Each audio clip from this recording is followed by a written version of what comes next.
नमस्कार दोस्तों, आपका स्वागत है मेरे चैनल नोवेल टेप पर।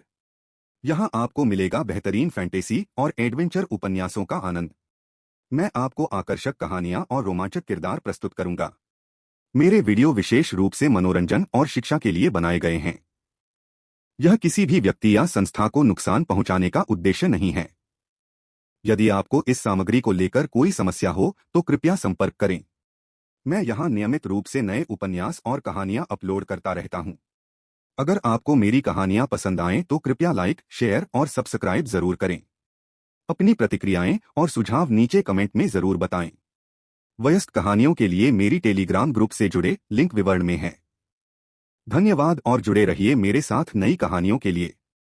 गुवानियन ने कोला और हैमबर्गर को यह भी बताया कि उसे कुछ काम है और वह 7 दिनों के लिए बाहर जा रही है। उसने उनसे कहा कि वे अच्छे से रहें, अच्छा खाएं और देर रात तक टीवी न देखें। बहन, चिंता मत करो, मैं अपनी छोटी बहन का पूरा ध्यान रखूंगा। कोला ने तुरंत बड़े भाई होने की जिम्मेदारी ले ली। हम रात 10 बजे से पहले जरूर सो जाएंगे। यह बहुत बढ़िया है, गुवानियन ने उसके सिर पर थपथपाया।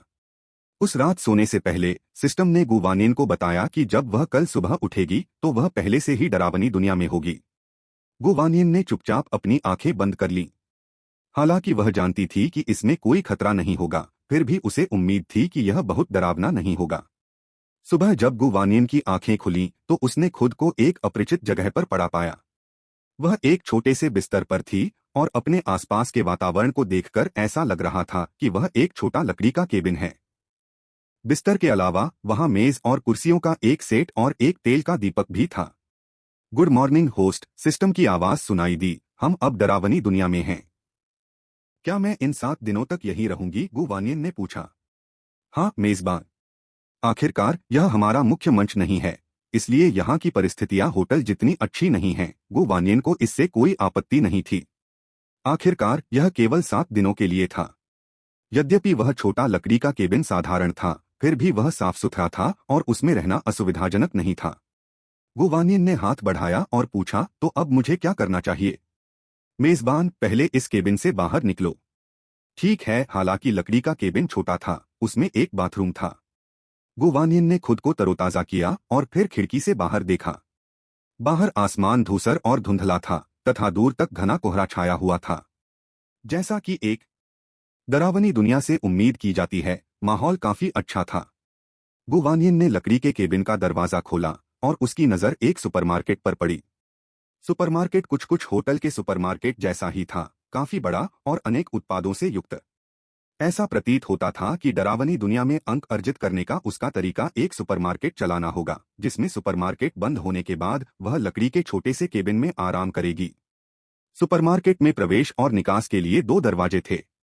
वहां एक चेकआउट काउंटर था जहां गुवानियन बैठ सकता था। ग्राहक आते, अपनी वस्तुएं चुनते और फिर भुगतान करने के लिए काउंटर पर चले जाते। गुवानियन चेकआउट काउंटर पर गया और बैठ गया। उसके सामने एक मशीन थी जो होटल में लगी मशीन के समान थी, जिसका उपयोग अंकों के आदान प्रदान के लिए किया जाता था।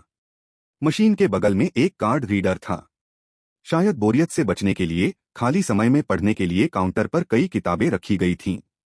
गुवानियन ने अचानक एक किताब उठाई और देखा कि उसका शीर्षक था, ठंडे दिल वाले राजकुमार का अपनी पत्नी पर आक्रामक हमला। गुवानियन, खैर यह कुछ न होने से तो बेहतर है। पास की दीवार पर दुकान के नियमों को प्रदर्शित करने वाला एक बोर्ड टंगा हुआ था। सुपरमार्केट का संचालन समय प्रतिदिन सुबह 8 बजे से शाम 8 बजे तक था। इस डरावनी दुनिया में एक वस्तु थी जिसे स्पिरिट ऑर्ब कहा जाता था, जो कांच के संगमरमर की तरह दिखती थी। एनपीसी और अतिरिक्त खोज के लिए डरावनी दुनिया में आने वाले खिलाड़ी दोनों ही अंक प्राप्त करने और सामान खरीदने के लिए स्पिरिट ऑर्ब्स का उपयोग कर सकते हैं। एक स्पिरिट ऑर्ब 100 अंकों के बराबर था। सुपरमार्केट में प्रत्येक वस्तु पर उसकी कीमत अंकित थी, जिससे ग्राहकों को अपनी पसंद की वस्तु चुनने की स्वतंत्रता मिलती थी। नियमों में यह भी कहा गया था कि स्टोर केवल 7 दिनों के लिए ही संचालित होगा तथा स्पिरिट ऑर्ब्स से प्राप्त अंकों का उपयोग कारोबार समाप्त होने से पहले किया जाना चाहिए, अन्यथा वे अमान्य हो जाएंगे। नीचे यह दिखाया गया था कि स्टोर बंद होने में कितने दिन शेष हैं। अतिरिक्त नियमों के अनुसार दुकान में लड़ाई झगड़ा करना, दुकानदार को नुकसान पहुंचाने या डराने वाला कोई भी व्यवहार करना वर्जित था। क्रेडिट की अनुमति नहीं थी तथा सभी बिक्री अंतिम थी। गुवानियन उपन्यास पढ़ना शुरू करने ही वाले थे कि अचानक एक दरवाजा खुला और एक ग्राहक अंदर आया। वह उत्सुकता से देखने के लिए मुड़ी। फिर वह हांफने से खुद को नहीं रोक सकी। इस व्यक्ति का कोई चेहरा नहीं था। न चेहरे पर कोई बनावट, न बाल, बस एक गोल गंजा सिर। सिस्टम, क्या तुमने वह देखा? गुवानियन मन ही मन चिल्लाया। हाँ, यह एक फेसलेस घोस्ट है। शांत रहें होस्ट, सिस्टम ने उत्तर दिया। बिना किसी चेहरे के होने के बावजूद यह चेहराविहीन भूत सुपरमार्केट में घूम रहा था और सामान चुनता हुआ सा लग रहा था। आखिरकार उसने चिप्स के 2 पैकेट और आइस्ड टी की एक बोतल उठाई, काउंटर के पास पहुंचा, दुकान के नियमों पर नजर डाली और फिर एक स्पिरिट गोला निकालते हुए कहा, कृपया इन्हें फोन कर दीजिए। उसकी आवाज आश्चर्यजनक रूप से सामान्य थी, बिल्कुल एक साधारण आदमी की तरह। गुवानियन ने कहा, बस आत्मा के गोले को मशीन पर रख दो। फेसलेस घोस्ट को करीब से देखना काफी प्रभावशाली था। हालांकि गुवानियन जानती थी कि वह किसी खतरे में नहीं है और फेसलेस घोस्ट काफी विनम्र लग रहा था, इसलिए वह ज्यादा डरी नहीं थी। फेसलेस घोस्ट ने मशीन पर एक आत्मा गोला रखा और तुरंत एक सुपरमार्केट शॉपिंग कार्ड प्रकट हुआ जिसमें 100 अंक दर्शाए गए थे। अब बस यहाँ कार्ड स्वाइप करें। 2 पैकेट चिप्स और एक बोतल आइस्ड टी मिलाकर कुल 30 पॉइंट मिलेंगे। दरअसल हॉरर दुनिया में कीमतें होटल से अलग थीं। आखिरकार डरावनी दुनिया में एनपीसी और अनुभवी खिलाड़ी अधिक आसानी से स्पिरिट ऑर्ब्स प्राप्त कर सकते हैं। जहां तक नौसिखिए खिलाड़ियों की बात है, गुवानियन हर किसी की स्थिति पर विचार नहीं कर सकते थे। वह यहां जल्दी पैसा कमाने आई थी, दान पुण्य करने नहीं। इसके अलावा मूल्य निर्धारण प्रणाली द्वारा निर्धारित किया गया था, वह इसे बदल नहीं सकती थी। इसके अलावा वह और उसका सुपरमार्केट अचानक डरावनी दुनिया में प्रकट हो गए थे। अगर उसका सिस्टम पहला स्थान नहीं जीतता तो वह डरावनी दुनिया में सुपरमार्केट भी नहीं खोल पाती। इस सुपरमार्केट के साथ या उसके बिना खिलाड़ियों को अपने अतिरिक्त कार्य पूरे करने ही होंगे, है ना? कीमतें वही थीं जो थीं, खरीदना या न खरीदना उन पर निर्भर था। फेसलेस घोस्ट द्वारा कार्ड स्वाइप करने के बाद गुवानियन ने उसे विनम्रतापूर्वक याद दिलाया, कार्ड के सभी पॉइंट्स को 7 दिनों के भीतर उपयोग करना याद रखना। समझ गया, धन्यवाद। फेसलेस घोस्ट ने विनम्रता से उसे धन्यवाद दिया और अपने चिप्स और आइस्ड टी लेकर चला गया। गुवानियन ने राहत की सांस ली और सिस्टम से कहा, लगता है यह डरावनी दुनिया इतनी भी डरावनी नहीं है। यहाँ तो बस एक सुपरमार्केट चल रहा है। मुझे लगा था कि मुझे भी कुछ अतिरिक्त कार्यों से गुजरना पड़ेगा। यदि आप चाहें तो मैं इसकी व्यवस्था कर सकता हूँ, सिस्टम ने प्रस्ताव दिया। नहीं, मैं ऐसा नहीं चाहता। थोड़ी देर बाद बाहर गड़गड़ाहट की आवाज ने गुवानियन को चौंका दिया। क्या बारिश होने वाली है? क्या यहाँ बारिश हो सकती है? सिस्टम ने कहा, मुझे ऐसा नहीं लगता, यह शायद सिर्फ डरावना माहौल बनाने के लिए किया गया है। अच्छा ऐसा है। उसी समय एक और ग्राहक अंदर आया। वह एक लड़की थी जो उस फेसलेस घोस्ट के मुकाबले कहीं ज्यादा सामान्य लग रही थी। उसने सफेद रंग की पोशाक पहनी हुई थी और काफी सुंदर लग रही थी। वह सुपरमार्केट में घूम रही थी और सूरजमुखी के बीजों का एक थैला, मसालेदार स्ट्रिप्स का एक पैकेट, कुकीज का एक डिब्बा और दही का एक डिब्बा खरीद रही थी। अपनी वस्तुएं चुनने के बाद वह काउंटर पर आई और बोली, चेक आउट कर लो। उसकी आवाज मधुर थी, लेकिन उसमें कुछ अजीब बात थी, मानो वह अपनी जीभ दांतों के बीच दबाकर बोल रही हो। गुवानियन ने उसे अपने स्पिरिट ऑर्ब को एक शॉपिंग कार्ड से बदलने का निर्देश दिया। उसकी खरीदारी का कुल योग 50 पॉइंट था। लड़की को खर्च की ज्यादा चिंता नहीं थी। उसके जाने के बाद गुवानियन ने सिस्टम से कहा, वो जरूर कोई अनुभवी खिलाड़ी होगी, है ना? वो देखने में बहुत नाजुक लगती है, लेकिन दिखावे में धोखा हो सकता है। सिस्टम ने जवाब दिया, वास्तव में दिखावे धोखा दे सकते हैं, क्योंकि वह वास्तव में एक फांसी पर लटका हुआ भूत है। गुवानियन इससे उसके बोलने का अजीब तरीका समझ में आ गया। लेकिन क्या फांसी पर लटकाए गए भूतों की जीभ लंबी और बाहर निकली हुई नहीं होती? खैर, वह एक लड़की है, तुम्हें पता है। वह अपनी दिखावट की परवाह करती है। गुवानियन अवाक रह गया। उसे तर्क अजीब तरह से विश्वसनीय लगा। पहले दिन सुपरमार्केट में ज्यादा ग्राहक नहीं थे, लेकिन फिर भी गुवानियन ने 700 से अधिक अंक अर्जित किए। उसे सुपरमार्केट में कुछ भी खाने की अनुमति थी। जब कोई ग्राहक नहीं होता था तो गुवानियन वहां बैठकर नाश्ता करता और उपन्यास पढ़ता था। अपने घिसे-पिटे शीर्षक के बावजूद उपन्यास काफी मनोरंजक था। सिस्टम, क्या मैं ये उपन्यास अपने साथ होटल ले जा सकता हूँ? हाँ, तुम कर सकते हो। जल्द ही रात के 8 बज गए और सुपरमार्केट के दरवाजे स्वतः ही बंद हो गए। गुवानियन ने जम्हाई ली, अपने केबिन में लौटी, स्नान किया, उपन्यास को थोड़ा और पढ़ा और फिर सो गई। अगली सुबह सुपरमार्केट समय पर खुल गया। गुवानियन पहले से ही चेकआउट काउंटर पर बैठा हुआ था। उसने नाश्ते के लिए एक ब्रेड रोल और एक कार्टन दूध लिया था। इससे पहले कि वह खाना खत्म कर पाती, उसने काले कपड़े पहने एक व्यक्ति को दुकान में प्रवेश करते देखा। खैर, जरूरी नहीं कि वह कोई व्यक्ति ही हो, लेकिन कल के अनुभव के बाद गुवानियन अब परेशान नहीं थी। वह अपनी रोटी चबाती रही।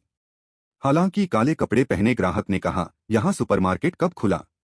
मुझे यकीन नहीं हो रहा कि मैंने अभी अभी इस पर ध्यान दिया। गुवानियन ने रोटी का एक कौर निगलते हुए कहा, हमने कल ही इसे खोला है। ग्राहक, आपके संदर्भ के लिए स्टोर के नियम यहाँ दिए गए हैं। आप अपनी पसंद की चीजें ब्राउज करके चुन सकते हैं। अधिकांश ग्राहक यह सुनकर खरीदारी शुरू कर देते, लेकिन काले कपड़े पहने ग्राहक ने व्यंग्यात्मक लहजे में कहा, दुकान के नियम? छोटी बच्ची, तुम साफ तौर पर नहीं जानती कि मैं काले कपड़े वाला भूत कितना प्रसिद्ध हूँ। मैं उच्च स्तरीय साइड क्वेस्ट से हूँ और अब तक मैंने कम से कम 800 खिलाड़ियों को, यदि 1000 को नहीं, निगल लिया है। हाँ, गुवानियन ने आधे मन से जवाब दिया। यह बहुत प्रभावशाली है। काले कपड़े वाला भूत, क्या यह बच्चलन लड़की बस उसका मजाक उड़ा रही थी? बिल्कुल। अरे बाप रे, ये लड़की तो साफ इंसान थी, पर आम इंसान तो उसे देखते ही डर के मारे पेशाब कर देते। ऊंचे ऊंचे खिलाड़ी भी उससे महामारी की तरह दूर भागते। उसकी हिम्मत कैसे हुई उसके सामने इतनी बेशर्मी करने की? क्या तुम खुद को मरवाना चाह रहे हो? काले कपड़े वाले भूत की आवाज अचानक हड्डियां कंपा देने वाली भयानक हो गई। गुवानियन ने अपने होंठ भींच लिए। यह डरावना था, लेकिन वह जानती थी कि वह किसी वास्तविक खतरे में नहीं थी, इसलिए यह किसी हॉरर फिल्म को देखने से अलग नहीं था। यह देखकर कि गुवानियन की अब भी कोई प्रतिक्रिया नहीं हुई, काले वस्त्रधारी भूत और भी क्रोधित हो गया। वह अपना पूरा भूतिया रूप प्रकट करना चाहता था, लेकिन जैसे ही वह अपनी शक्ति का प्रयोग करने वाला था, उसे पता चला कि वह ऐसा नहीं कर सकता। वह अपना भूतिया रूप प्रकट नहीं कर सकता था। क्या हो रहा था? हार न मानते हुए काले कपड़े वाले भूत ने गुवानियन को पकड़ने के लिए हाथ बढ़ाया, लेकिन जैसे ही उसने अपना हाथ उठाया, उसका पूरा भूतिया रूप वहीं जम गया। ये तो बहुत अजीब था। यह इतना विचित्र था कि उसे, जो एक भूत था, भी यह भयानक लगा। ग्राहक, अपनी ऊर्जा बर्बाद मत करो। तुम कुछ खरीदने वाले हो या नहीं? गुवानियन ने पूछा। काले कपड़े पहने भूत ने दांत पीसते हुए दहाड़ा, अपनी बहन खरीद लो। फिर वह मुड़ा और भाग गया। जैसे ही वह सुपरमार्केट से बाहर भागा, उसने राहत की सांस ली। उसने सोचा था कि वह बिल्कुल भी हिलडुल नहीं पाएगा। खुशकिस्मती से वह भागने में कामयाब रहा। सुपरमार्केट की ओर एक बार फिर देखते हुए काले कपड़े वाले भूत का चेहरा गुस्से से लाल हो गया। उस काले वस्त्रधारी भूत को पहले कभी ऐसा अपमान नहीं सहना पड़ा था। जरा रुको, वो अभी जाकर मदद के लिए बुलाएगा। नहीं, लोगों को नहीं, वो तो बदला लेने के लिए भूतों को बुलाएगा। सुपरमार्केट के अंदर गुवानियन ने नाटकीय ढंग से अपनी आंखें घुमाईं। अगर आप नहीं खरीद रहे हैं तो कह दीजिए। लोगों का अपमान क्यों करें? बहुत परेशान करने वाला काले कपड़े वाला भूत, परेशान करने वाला भूत जैसा।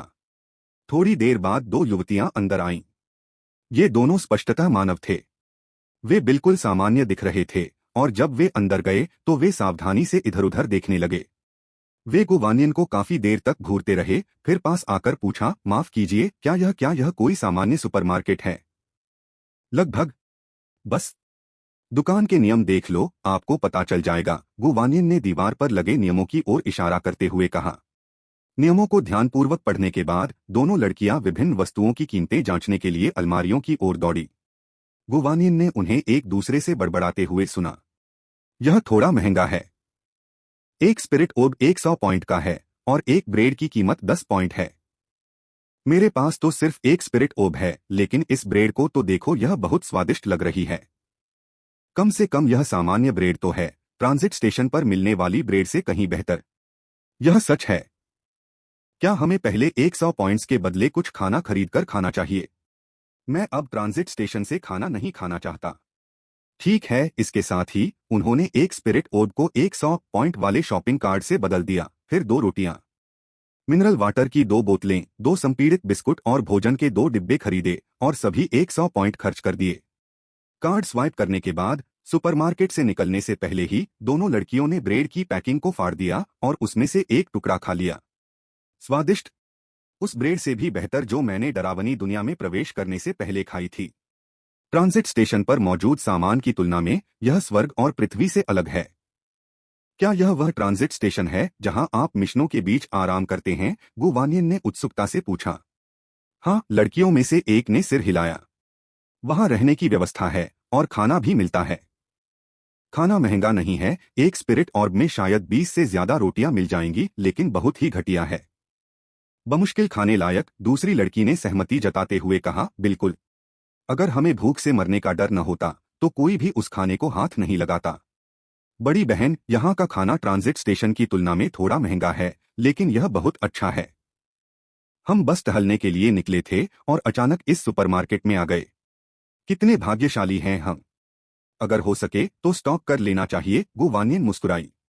क्योंकि कुछ ही दिनों में मेरा सुपरमार्केट बंद हो जाएगा। दोनों लड़कियां एक साथ बैठ गईं और कुछ देर तक चर्चा करती रहीं। दूसरी लड़की के पास अभी भी 2 आत्मा के गोले बचे थे और उन्होंने भोजन खरीदने के लिए उन सभी को अंकों के बदले में देने का निर्णय लिया। वे इसे अधिक समय तक टिकाए रखने के लिए कम मात्रा में खा सकते हैं, जो कि ट्रांजिट स्टेशन से लाए गए भोजन को खाने से बेहतर होगा। जैसे ही दोनों सावधानी पूर्वक गणना कर रहे थे कि क्या पेट भरने वाला भोजन खरीदना है, अचानक ग्राहकों का एक बड़ा समूह वहां आ धमका।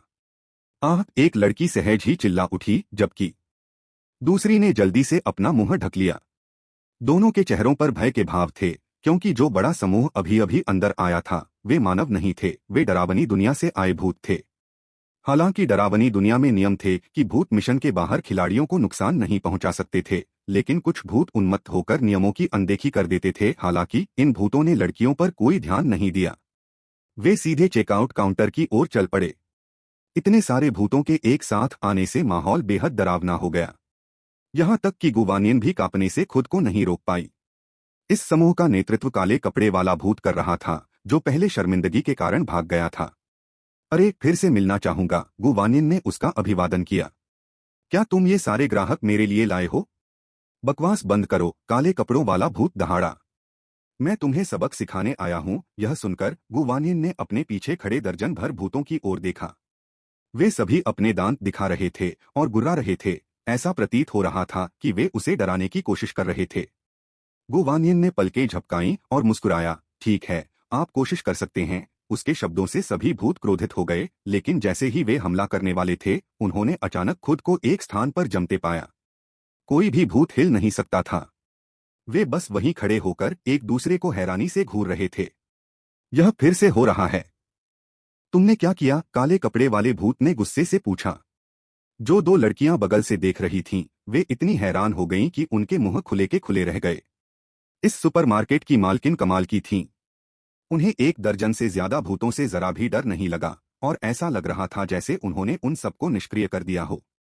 यदि वे यह कौशल सीख सकें तो उन्हें मिशन के दौरान कभी डर नहीं लगेगा। दुकान के नियम तो यही हैं। तुमने उन्हें देखा पर उनका पालन नहीं किया। मैं क्या करूं? गुवानियन ने बेपसी से कहा। सुपरमार्केट में बहुत सारी चीजें हैं। क्या तुम अपनी पसंद की कोई चीज नहीं चुन सकती? चुप रहो। तुम इससे पहले कि काले कपड़े वाला भूत अपनी बात पूरी कर पाता, रस्सी से लटकी एक लकड़ी की बाल्टी अचानक उनके सिर के ऊपर प्रकट हो गई। बाल्टी काले तरल पदार्थ से भरी हुई थी और धीरे धीरे झुक रही थी, जिससे उसका पानी उनके सिर पर गिरने वाला था। उस बाल्टी में क्या है? एक भूत ने कांपते हुए पूछा। हो ही नहीं सकता, काले कुत्ते का खून। बिल्कुल, गुवानियन ने उपन्यास पलटते हुए सहजता से कहा। क्या? काले कुत्ते का खून? बचाओ! वे हम भूतों को मारने की कोशिश कर रहे हैं। काले कपड़े वाले भूत, तुमने यहाँ काले कुत्ते के खून के बारे में कुछ नहीं कहा। इस डरावनी दुनिया में भूतों और राक्षसों के खिलाफ सबसे प्रभावी हथियार काले कुत्ते का खून था। निचले स्तर के भूत काले कुत्ते के रक्त के संपर्क में आते ही तुरंत हवा में गायब हो जाएंगे। यहाँ तक कि काले कपड़े वाले भूत जैसे उच्च स्तर के भूतों को भी काले कुत्ते का खून गंभीर रूप से घायल कर सकता है। इसलिए डरावनी दुनिया में काले कुत्ते का खून वह वस्तु है जिसे खिलाड़ी सबसे अधिक प्राप्त करना चाहते हैं, लेकिन ऐसा शक्तिशाली उपकरण निश्चित रूप से बहुत दुर्लभ है। हालांकि गुवानियन की प्रणाली में असीमित आपूर्ति है। काले कपड़े पहने भूत ने कभी उम्मीद नहीं की थी कि गुवानियन काले कुत्ते का खून पैदा करने में सक्षम होगा, और अब यह उनके सिर के ठीक ऊपर था जबकि वे हिलने में असमर्थ थे। इस स्थिति में तो भूत भी अपनी इज्जत नहीं बचा सकते।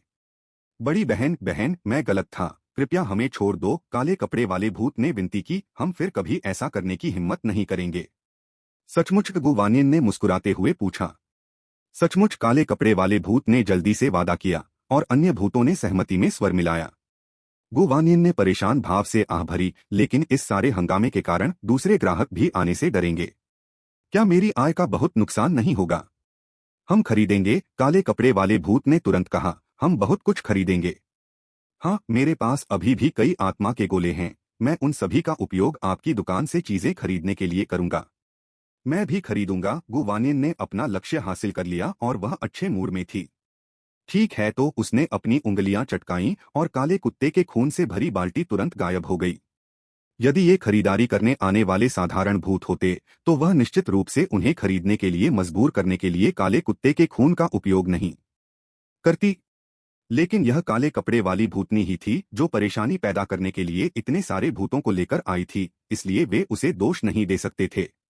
जैसे ही बाल्टी गायब हुई, भूत पुनः चलने लगे। लेकिन अब उनमें अहंकार करने की हिम्मत नहीं थी। दो भूत तो डर के मारे कांपते हुए एक दूसरे से गले भी लग गए। तुम अभी भी वहां क्यों खड़े हो? गुवानियन ने भौहें उठाईं। जल्दी करो और खरीदारी शुरू करो। हम खरीद रहे हैं, हम अभी खरीद रहे हैं। भूतों ने अपनी उन्मादी खरीदारी शुरू कर दी। उनके लिए आत्मा के गोले प्राप्त करना अपेक्षाकृत आसान था, इसलिए प्रत्येक भूत ने एक शॉपिंग कार्ट को धक्का दिया तथा उसमें अपने पसंदीदा खाद्य पदार्थ भरने लगा। उन्होंने यह भी पाया कि सुपरमार्केट में बेचे जाने वाले खाद्य पदार्थ और विभिन्न दैनिक आवश्यकताएं अन्य स्थानों की तुलना में काफी बेहतर थीं। अगर गुवानियन ने उन्हें धमकी नहीं दी होती तो भी वे यहां खरीदारी करने को तैयार होते। अंततः प्रत्येक भूत ने आज्ञाकारी ढंग से अपनी शॉपिंग कार्ट को आगे बढ़ाया और चेकआउट काउंटर पर कतार में खड़ा हो गया। दोनों मानव लड़कियां यह दृश्य देखकर आश्चर्यचकित हो गईं। उन्होंने अभी अभी 2 कालकोठरियां पूरी की थीं और उन्हें अभी भी नया माना जा रहा था, इसलिए कालकोठरियों में जिन खिलाड़ियों से उनका सामना हुआ उनमें से अधिकांश भी नौसिखिए थे। अधिकांश खिलाड़ी कालकोठरी में भूतों और राक्षसों का सामना करते समय बुरी तरह डर जाते थे और यहाँ तक कि सबसे बहादुर खिलाड़ी भी शांत और संयमित नहीं रह पाते थे। लेकिन इस सुपरमार्केट का मालिक भूतों के एक समूह को आसानी से संभाल सकता था और हर भूत ने चेकआउट करते समय उसकी ओर देखकर मुस्कुराया। आखिर में काले कपड़ों वाला भूत आया। आत्मा के गोले सौंपते हुए उसने चापलूसी भरे लहजे में कहा, अब से मैं रोज आऊंगा।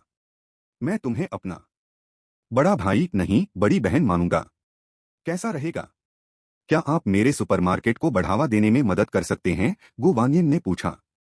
बिल्कुल कर सकता हूँ, काले कपड़े वाले भूत ने चोंच मारते मुर्गे की तरह सिर हिलाया। वापस आते ही इसका प्रचार करूंगा।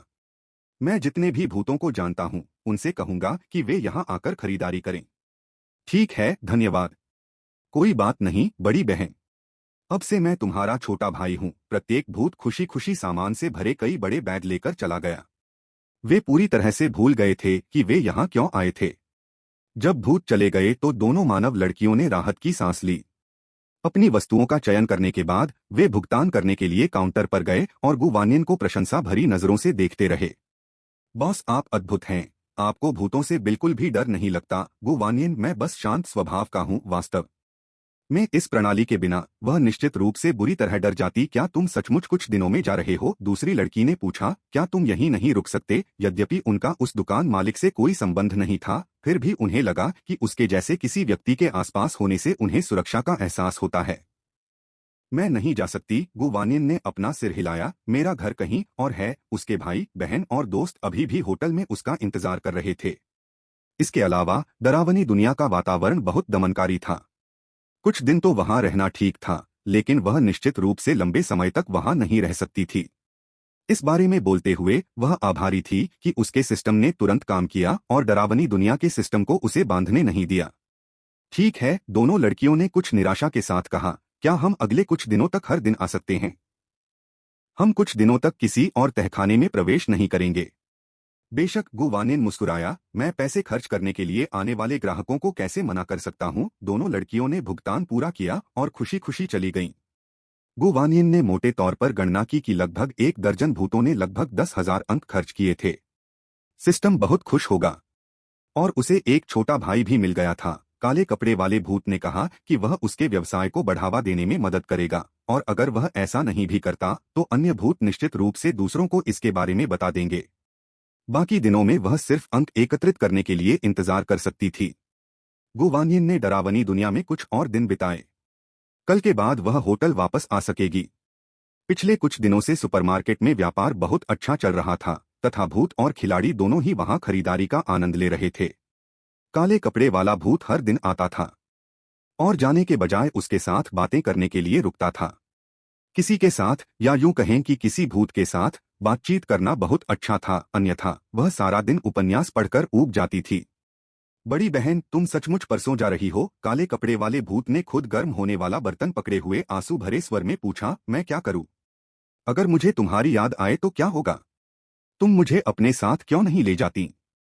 यह संभव नहीं है, गु वानियन ने कहा। क्या आप यहाँ एनपीसी नहीं हैं? आप इतनी आसानी से कैसे जा सकते हैं? आह, तुम सही कह रहे हो, काले कपड़े वाले भूत ने उदास होकर कहा। कुछ ही दिनों में मेरे पास खिलाड़ियों का एक और समूह आ जाएगा और मुझे फिर से लोगों को खाने के लिए तहखाने में जाना होगा। फिर वह बुदबुदाया, दरअसल मुझे इंसान खाना बिल्कुल पसंद नहीं है। उनका स्वाद खुद गर्म होने वाले हॉटपॉट जितना अच्छा नहीं होता, लेकिन नियम होते हैं और मेरे पास उन्हें खाने के अलावा कोई विकल्प नहीं है। क्या आप भी नियमों से बंधे हैं? गु वानियन ने उत्सुकता से पूछा। जाहिर है, खिलाड़ियों से कम नहीं। कब लोगों को खाना शुरू करना है, कब नहीं खाना है, कब खिलाड़ियों को जाने देना है, कब नहीं जाने देना है, कितने सारे नियम हैं। अगर हम एक भी गलती करते हैं तो हमें सजा मिलेगी। गंभीर अपराधों के लिए हमें तुरंत खत्म कर दिया जाएगा। गु वानियन ने सहानुभूतिपूर्वक उसकी ओर देखा, लेकिन फिर कहा, लेकिन मुझे लगता है कि खिलाड़ियों की स्थिति और भी खराब है। काले कपड़े पहने भूत की दयनीय अभिव्यक्ति को देखकर उसने कहा, आपके लिए भी यह कठिन है। सांस। इसी समय एक और ग्राहक आ गया। वह एक दुबला-पतला छोटा आदमी था जो काले कपड़े वाले भूत को देखकर चौंक गया। संभवतः वह एक मानव खिलाड़ी था। पहले तो वह भागना चाहता था, लेकिन दूसरों की कही बात याद आने पर कि इस सुपरमार्केट में भूतों से डरने की जरूरत नहीं है, उसने अंदर जाने का साहस जुटाया। उन्होंने सबसे पहले स्टोर के नियमों को देखा। उसे यहाँ चीजें खरीदने के लिए स्पिरिट ऑर्ब्स को पॉइंट्स में बदलने की जरूरत थी, लेकिन उसके पास कोई स्पिरिट ऑर्ब्स नहीं था। यदि खिलाड़ी भाग्यशाली हैं तो वे कालकोठरी में स्पिरिट ऑर्ब्स पा सकते हैं, या यदि वे कालकोठरी में अच्छा प्रदर्शन करते हैं तो उन्हें स्पिरिट ऑर्ब्स से पुरस्कृत किया जाएगा। इस व्यक्ति ने अभी अभी एक कालकोठरी पूरी की थी, लेकिन उसे बिना कोई प्रयास किए ही उसमें से निकाल लिया गया था, इसलिए स्वाभाविक रूप से उसे कोई आत्मा के गोले नहीं मिले या कोई पुरस्कार नहीं मिला। बेशक उसके पास अन्य चीजें भी थीं जिन्हें वह ट्रांसफर स्टेशन पर भोजन के बदले में ले सकता था। आखिरकार डरावनी दुनिया खिलाड़ियों को भूख से मरने नहीं देगी। हालांकि वह केवल थोड़ी मात्रा में भोजन ही बदल सका और स्थानांतरण स्टेशन पर भोजन का स्वाद बहुत बुरा था। उसने सुना था कि इस सुपरमार्केट में बिकने वाला खाना बहुत स्वादिष्ट है, इसलिए वह वहां आकर इसे देखना चाहता था। अलमारियों पर रखे उत्पादों की विस्तृत श्रृंखला को देखकर उसने अपने होंठ चाटे और फिर चेकआउट काउंटर की ओर देखा। काउंटर पर बैठी लड़की मानवीय लग रही थी और मिलनसार लग रही थी। वह पास आया और पूछा, नमस्ते, क्या आप मुझे कुछ खाने को दे सकते हैं? गु वानियन ने उसकी ओर देखा और विनम्रता से उत्तर दिया, नमस्ते, आप स्पिरिट ऑर्ब्स को पॉइंट्स के लिए एक्सचेंज कर सकते हैं और पॉइंट्स के साथ आप हमारे स्टोर में सामान खरीद सकते हैं। लेकिन मेरे पास कोई आत्मा नहीं है, आदमी ने दयनीय भाव से कहा। मुझे माफ करना, लेकिन मैं कुछ नहीं कर सकता, गु वानियन ने कहा। हमारा स्टोर सिर्फ स्पिरिट ऑर्ब्स से एक्सचेंज किए गए पॉइंट्स ही स्वीकार करता है। आखिरकार यह उसका मुख्य क्षेत्र नहीं था और कुछ प्रतिबंध भी थे। वे केवल स्पिरिट ऑर्ब्स का इस्तेमाल पॉइंट्स के बदले में कर सकते थे, यह नियम था और वह इसमें कुछ नहीं कर सकती थी। क्या कोई और रास्ता नहीं है? या मैं उधार ले लूं? आदमी ने विनती की। प्लीज, मुझे बहुत भूख लगी है। जिस कालकोठरी से मैं अभी गुजरा हूं वह बहुत डरावनी थी। हमारा स्टोर क्रेडिट नहीं देता, गु वानियन ने कहा। यह स्टोर के नियमों में साफ लिखा है। यह सुनकर उस आदमी का चेहरा उतर गया। वह खुद को रोक नहीं पाया और बोला, तुम ऐसे कैसे हो सकते हो? क्या हम दोनों इंसान नहीं हैं? क्या हमें एक दूसरे की मदद नहीं करनी चाहिए? तुम जरा भी दयालु नहीं हो। गु वानियन ने तिरस्कार भरी हंसी निकाली। एक और व्यक्ति नैतिक दायित्वों के नाम पर उसके साथ छेड़छाड़ करने की कोशिश कर रहा है। कोई बात नहीं, उसमें कोई नैतिकता नहीं थी। तुम सही कह रही हो, मैं बिल्कुल भी दयालु नहीं हूं, गु वानियन ने सिर हिलाया। तो तुम कुछ खरीदोगी या नहीं? अगर नहीं तो कृपया चले जाओ। वह आदमी इतना बेचैन था कि उसके माथे पर पसीना आ गया। इतना बड़ा सुपरमार्केट है तुम्हारा, मुझे कुछ खाने को दे दो तो क्या हर्ज है? मुझे कोई परवाह नहीं, अगर तुम नहीं दोगे तो मैं खुद ही ले लूंगा। गु वानियन अधीर हो रहा था और सिस्टम से उसे बाहर निकालने के लिए कहने ही वाला था कि अचानक काले वस्त्र पहने भूत ने भयानक स्वर में कहा, बच्चे, तुम यहाँ परेशानी पैदा करने की कोशिश कर रहे हो, है ना? वह आदमी चौंक गया। उसे उम्मीद नहीं थी कि काले वस्त्र पहने भूत अचानक हस्तक्षेप करेगा। वह हकलाते हुए बोला, मैं नहीं हूँ। मुझे बस थोड़ा सा खाना चाहिए। क्या तुमने मेरी बड़ी बहन को यह कहते नहीं सुना कि तुम्हें स्पिरिट ऑर्ब्स के बदले पॉइंट्स लेने होंगे? क्या तुम बहरे हो? स्पिरिट ऑर्ब्स नहीं हैं, तुम क्या बकवास कर रहे हो? काले वस्त्र पहने भूत का स्वर और भी ठंडा हो गया। वह आदमी डर के मारे कांप रहा था। उसका मुंह आधा खुला हुआ था, लेकिन वह बोल नहीं पा रहा था। उम्मीद करो कि मैं किसी कालकोठरी में तुमसे न टकराऊं, काले वस्त्र पहने भूत ने व्यंग्य किया। वरना तुम्हें बहुत नुकसान होगा। वह आदमी चीखा और लगभग सहज रूप से सुपरमार्केट से बाहर भाग गया। बड़ी बहन, क्या मैंने अच्छा किया? काले वस्त्र पहने भूत ने गु वानियन की ओर देखा। उसका चेहरा प्रशंसा मांग रहा था। बहुत अच्छा, गु वानियन ने सहमति में सिर हिलाया। लेकिन अगर सचमुच किसी कालकोठरी में तुम्हारा उससे सामना हो जाए तो उसे सबक सिखाने के लिए नियम मत तोड़ना। ऐसा करना उल्टा पड़ेगा। चिंता मत करो बड़ी बहन, मुझे पता है कि मैं क्या कर रहा हूँ। अपना स्वयं गर्म करने वाला हॉटपॉट खत्म करने के बाद काले वस्त्र पहने भूत किसी काम से चला गया। ग्राहकों का एक और बड़ा समूह आया और चला गया तथा दुकान में अस्थायी रूप से सन्नाटा छा गया। केवल कुछ ग्राहक ही खरीदारी कर रहे थे। गु वानियन ने अपना उपन्यास पढ़ना जारी रखा। इसी समय एक लड़की अंदर आई। इस लड़की ने ऊंची चोटी बना रखी थी और व्यावहारिक स्पोर्ट्सवियर पहना हुआ था। उसका चेहरा आत्मविश्वास से भरा हुआ था, लेकिन वह भूत जैसी नहीं लग रही थी। संभवतः वह कोई उच्च स्तरीय खिलाड़ी थी जो कई कालकोठरियों से गुजर चुकी थी। किसी कारण से जैसे ही यह लड़की अंदर आई, गु वानियन के सिर में सिस्टम गूंजने लगा, जिससे उसे सिरदर्द होने लगा। सिस्टम, क्या हुआ? कुछ हुआ है क्या? गु वानियन ने अपनी कनपटियां रगड़ते हुए मन ही मन पूछा।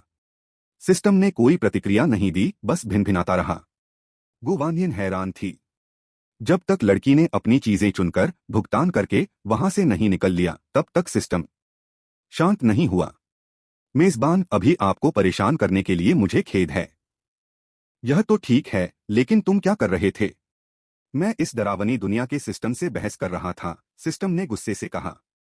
जो लड़की अभी अंदर आई है वो इसकी बंधी हुई मेजबान है। गु वानियन को समझ में आने लगा, ओह, क्या यह वही सिस्टम है जो पहले मुझसे जुड़ना चाहता था, लेकिन तुमने उसे हरा दिया। बिल्कुल, इसने अभी भी तुम्हारा फोन काट रखा है। जैसे ही यह अंदर आया, इसने मुझसे बहस करना शुरू कर दिया। कहने लगा कि मैंने उस व्यक्ति को चुरा लिया है जिस पर इसकी नजर थी। क्या मजाक है? जब हम होस्ट्स को बांधते हैं तो सब कुछ स्पीड का ही होता है। यह मेरी गलती नहीं है कि यह बहुत धीमा था। गु वानियन हंसे बिना नहीं रह सका। इतना समय हो गया, यह अभी भी इसके बारे में कैसे सोच रहा है? वैसे वह लड़की काफी अच्छी लग रही थी। आप देख सकते हैं कि वह डरावनी दुनिया में अच्छा कर रही है। सच कहूं तो अगर मैं होता तो शायद उन कालकोठरियों को संभाल नहीं पाता। जरूर कर सकते हो, सिस्टम ने आत्मविश्वास से कहा। लेकिन बात यह नहीं है कि डरावनी दुनिया के लिए कौन ज्यादा उपयुक्त है। तो फिर क्या मतलब है?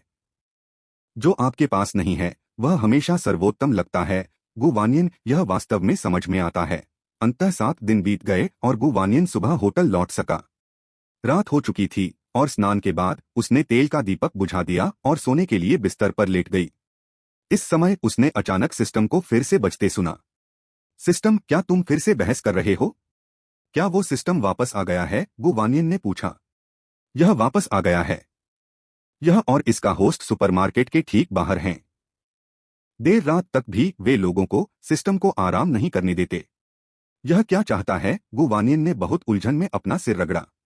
सिस्टम एक क्षण के लिए हिचकिचाया, फिर बोला, यह कह रहा है कि यह आपको देखना चाहता है। गु वानियन ने भौहें चढ़ाते हुए कहा, ठीक है, ऐसा क्यों न हो, मैं बाहर जाकर देखूंगा, इससे स्पष्ट रूप से बात करूंगा और इसे लगातार तुम्हें परेशान करने से बचाऊंगा।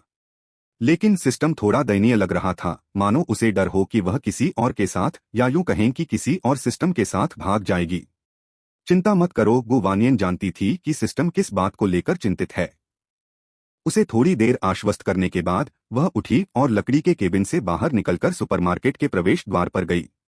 निश्चय ही पहले वाली लड़की वहीं खड़ी थी। उसे बाहर आते देख लड़की जल्दी से उसके पास गई, क्षमा याचना करते हुए मुस्कुराई और बोली, आपको इतनी देर तक परेशान करने के लिए मुझे खेद है, लेकिन मेरा सिस्टम बार बार कह रहा था कि वह आपसे मिलना चाहता है, आपसे थोड़ी देर बात करना चाहता है। कोई बात नहीं, मैं अभी तक सोया नहीं था, गुवानियन ने कहा। लेकिन यह मुझसे क्या कहना चाहता है? लड़की ने समझाया, यह इस तरह है। मैं डरावनी दुनिया में अपनी काल कोठरी खत्म करने वाली हूँ और मैं अपनी मूल दुनिया में वापस लौट सकती हूँ। उस समय मेरा सिस्टम मुझसे अलग हो जाएगा और एक नया होस्ट ढूंढ लेगा और उनके साथ डरावनी दुनिया में फिर से शुरुआत करूंगी। जैसे ही उसने यह कहा, गुवानियन तुरंत समझ गई। वह सिस्टम अभी भी उसके दिमाग में गूंज रहा था, संभवतः फिर से किसी अन्य सिस्टम से बहस कर रहा था। गुवानियन ने लड़की की ओर मुस्कुराते हुए कहा, अगर मैं इस तरह बोलूं तो क्या तुम्हारा सिस्टम मुझे सुन सकता है? लड़की ने सिर हिलाकर कहा, हाँ, यह हो सकता है। तो मैं सीधी बात कहूंगा, मैं आपके स्नेह के लिए बहुत आभारी हूँ, लेकिन अभी मैं अपने सिस्टम के साथ बहुत अच्छी तरह से तालमेल बिठा रहा हूँ। यह मेरे लिए एक बहुत ही महत्वपूर्ण साथी है और मैं होटल में भी बहुत खुश हूँ। इसलिए मैं किसी और सिस्टम से नहीं जुड़ूंगा। इसके अलावा डरावनी दुनिया शायद मुझे रास न आए, इसलिए आपको किसी और को अपना नया मेजबान चुन लेना चाहिए। गुवानियन का स्वर अभी भी बहुत विनम्र था। आखिरकार वह उसके सिस्टम का सहकर्मी था, इसलिए उसे विनम्र होना पड़ा। इस बीच उसका सिस्टम पहले ही प्रभावित हो चुका था और उसने रोना शुरू कर दिया था। लड़की एक पल के लिए चुप रही, मानो अपने सिस्टम की बात सुन रही हो। थोड़ी देर बाद उसने कहा, क्या तुम्हें यकीन है? मेरा सिस्टम कहता है कि वह डरावनी दुनिया में तुम्हारी सुरक्षा की गारंटी जरूर दे सकता है और सारे काम पूरे करने के बाद तुम्हें बहुत सारे इनाम मिलेंगे। नहीं, धन्यवाद। मुझे इसमें कोई दिलचस्पी नहीं है। गुवानियन ने अपना सिर हिलाया। उसे लगा कि वह होटल में पहले से ही बहुत अच्छी तरह से रह रही है। इसके अलावा चाहे पुरस्कार कितने भी उदार क्यों न हो, वह कभी भी अपनी वर्तमान प्रणाली को धोखा नहीं देगी। उसके अपने सिद्धांत थे। एक क्षण बाद लड़की ने सिर हिलाया और मुस्कुराई, ठीक है, हम समझ गए। अब मैं चलती हूँ, अलविदा। अलविदा, गुवानियन ने विनम्रता से कहा। लड़की के जाने के बाद गुवानियन सोने के लिए अपने कमरे में वापस चली गई। वह कुछ समय से थकी हुई थी और उसे आराम की जरूरत थी, क्योंकि उसे कल होटल लौटना था। उसे यह नहीं पता था कि जब वह लड़की सुपरमार्केट से निकलकर कुछ देर तक टहलती रही तो उसने मन ही मन अपने सिस्टम से कहा, तुमने उसकी हर बात साफ साफ सुन ली है ना? मैं तुम्हें सलाह देती हूँ कि तुम हार मान लो। मैं देख सकती हूँ कि उसका अपने सिस्टम के साथ रिश्ता सिर्फ सहयोग से कहीं बढ़कर है। तुम मेरी चचेरी बहन के बारे में क्यों नहीं सोचती? वह भी बहुत काबिल है। यह स्पष्ट नहीं है कि उसके सिस्टम ने क्या कहा, लेकिन लड़की ने असहाय होकर अपना सिर हिलाया और खुद से बुदबुदाया, तुम बहुत जिद्दी हो, मुझे चिंता है कि एक दिन तुम्हें इसकी कीमत चुकानी पड़ेगी। अगली सुबह जब गुवानियन ने अपनी आंखें खोली तो उसे अभी भी थोड़ी घबराहट महसूस हो रही थी। वह उठकर बैठी और अपने चारों ओर देखा और सचमुच वह होटल में वापस आ गई थी। कोला और हैमबर्गर अभी भी उसके बगल में सो रहे थे, अभी तक जागे नहीं थे। सिस्टम, मेरा सिर इतना चक्कर क्यों खा रहा है? गुवानियन ने मन ही मन पूछा। होस्ट, दो दुनियाओं के बीच यात्रा करते समय यह एक सामान्य प्रतिक्रिया है। यह कुछ ही मिनटों में खत्म हो जाएगी, सिस्टम ने कहा। यह सुनकर गुवानियन को राहत मिली। दोनों बच्चों को जगाने के डर से वह चुपचाप बिस्तर से उठी और बाथरूम में जाकर फ्रेश हो गई। बेशक नहाने के बाद वह तरोताजा और शांत महसूस कर रही थी। जब वह बाथरूम से बाहर आई तो उसने देखा कि कोला और हैमबर्गर दोनों जाग रहे थे। पहले तो वे अभी भी थोड़ा चकित थे, लेकिन जैसे ही उन्होंने उसे देखा वे दोनों उस पर टूट पड़े। बहन, तुम वापस आ गईं। बहन, तुम अंततः वापस आ गईं। मुझे तुम्हारी बहुत याद आती थी। गुवानियन ने उनके सिर पर थपथपाया और मुस्कुराते हुए पूछा, जब मैं गया था तो तुम दोनों ने कोई परेशानी नहीं पैदा की है ना? बिल्कुल नहीं, कोला ने अपनी छाती थपथपाई और कहा, क्या हम ऐसे बच्चे दिखते हैं जो मुसीबत खड़ी कर देंगे? बिल्कुल नहीं। हाँ हाँ, ठीक है, मुझे तुम पर विश्वास है। बहन, आपके जाने के बाद और भी कई मेहमान आ गए। 7वीं मंजिल के सभी कमरों के दरवाजे खुल गए हैं और वहाँ एक नई दुकान खुल गई है। कैफेटेरिया में भी अब और भी कई व्यंजन हैं। इस महीने के लिए सिस्टम के प्रथम स्थान पुरस्कार में डरावनी दुनिया में त्वरित धन कमाने के अलावा अन्य लाभ भी शामिल थे। यद्यपि गुवानियन पिछले कुछ दिनों से होटल में नहीं थी, फिर भी सभी पुरस्कार पहले ही अनलॉक हो चुके थे। पुरस्कारों में शामिल थे 7वीं मंजिल के सभी कमरे अनलॉक, 6ठी मंजिल के सभी कमरे एक बार अपग्रेड, कैफेटेरिया में सभी व्यंजन अनलॉक, असीमित पुस्तकों के साथ एक किताबों की दुकान अनलॉक, असीमित चाय और नाश्ते के साथ एक चाय घर अनलॉक, एक जिम अनलॉक और एक लिफ्ट अनलॉक। यह काफी उदार था। कैफेटेरिया में सभी व्यंजन खोल देना ही मेहमानों को खुश करने के लिए काफी था। मुझे पता है, यह बिल्कुल सही समय है।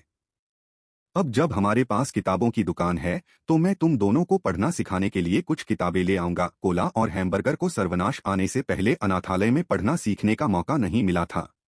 अब हालांकि वहां अभी तक कोई स्कूल नहीं था, लेकिन उनके पास एक किताबों की दुकान थी, इसलिए वह कोला और हैमबर्गर को कुछ अक्षर पहचानना सिखा सकती थी। महान गुवानियन गर्म नाश्ता करने के लिए कैफेटेरिया में गए।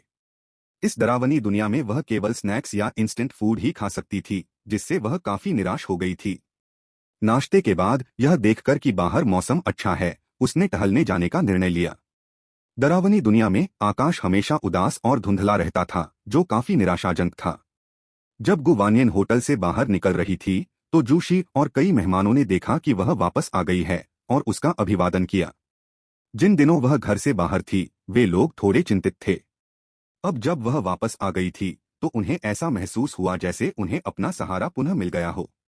गुवानियन ने मुस्कुराकर उनका अभिवादन किया और होटल से निकलकर धीरे धीरे आगे बढ़ गए। आखिरकार उसे बाहर किसी चीज से डर नहीं लगता था, इसलिए अगर वह थोड़ा आगे भी चली तो कोई फर्क नहीं पड़ता था।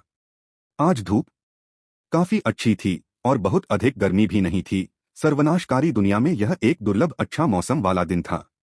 जब वह चल रही थी तो उसने अचानक देखा कि कोई व्यक्ति आगे जमीन पर लेटा हुआ है, पैर क्रॉस करके, मानो धूप सेंक रहा हो। जो व्यक्ति यहाँ आराम से धूप सेंक रहा है तथा अचानक प्रकट होने वाले ज़ोंबी से भी नहीं डरता, क्या वह उच्च स्तरीय क्षमता वाला उपयोगकर्ता हो सकता है? गुवानियन थोड़ा उत्सुक था और कुछ कदम आगे बढ़ा, लेकिन जैसे ही वह थोड़ा नजदीक पहुंची उसे एहसास हुआ कि यह कोई व्यक्ति नहीं बल्कि एक ज़ोंबी था।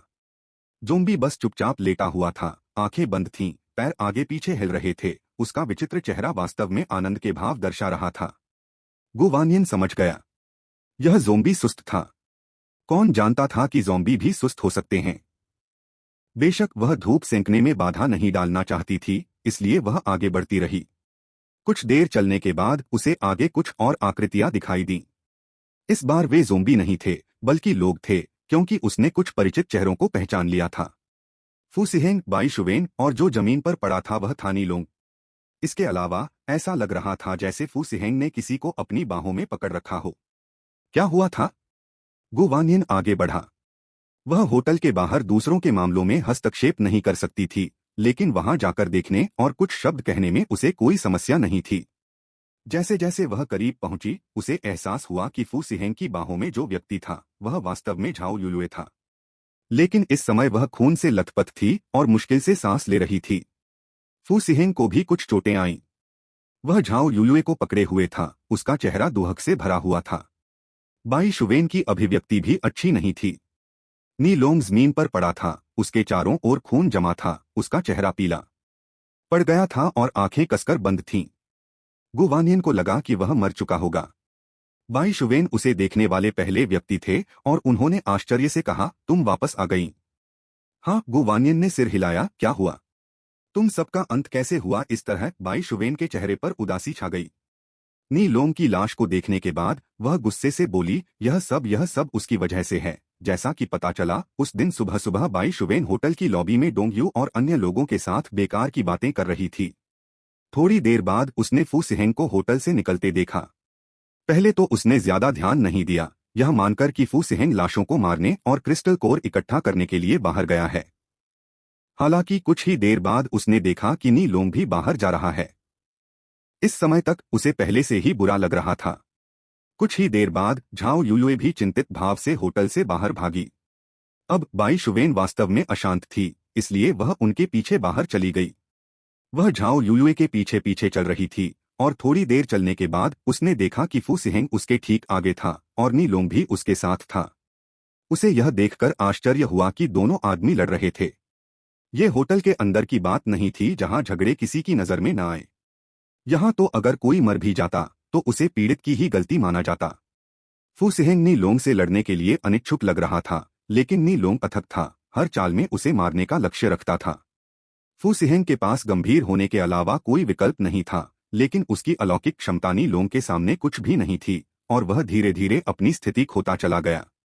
जैसे ही नी लोंग फू सिहेंग पर घातक प्रहार करने वाला था, झाओ युयुए अचानक आगे बढ़ा और फू सिहेंग पर किया गया घातक प्रहार झेल लिया।